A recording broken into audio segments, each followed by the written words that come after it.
Alright, welcome back to another Pharm Friday. Today we are talking about Spironalactone, which sounds like a huge word, and it is, but it's not as scary as you think.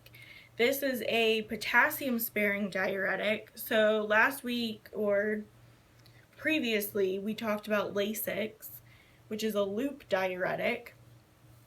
And we talked about how you needed to monitor the potassium and the sodium labs because Lasix just lets everything out.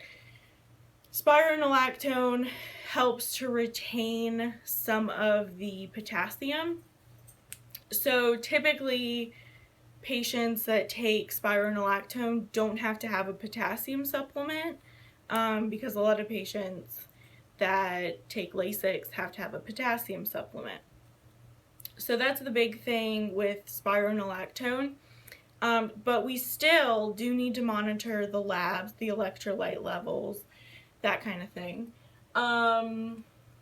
Assess for the rash. Stevens-Johnson's is still a side effect with this medication. INO and daily weight. So daily weight is still a big thing here. Monitoring the blood pressure and pulse is still a big thing. And then intake and output, which I call INO.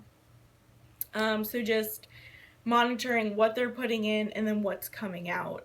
And again, monitoring for edema and basically everything that we talked about in the Lasix video.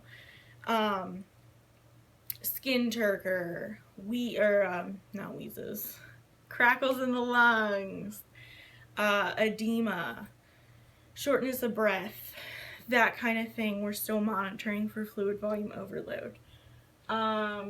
And then avoid salt substitutes in foods high in potassium and sodium. And the reason for that is if you eat a lot of potassium-rich foods, so like potatoes, if I'm eating a lot of potatoes and I'm taking spironolactone, the potassium level is going to build up since this is a potassium-sparing diuretic.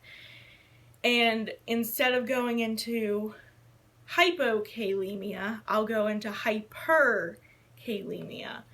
And that's not good when you have too much potassium. That's why we monitor the labs.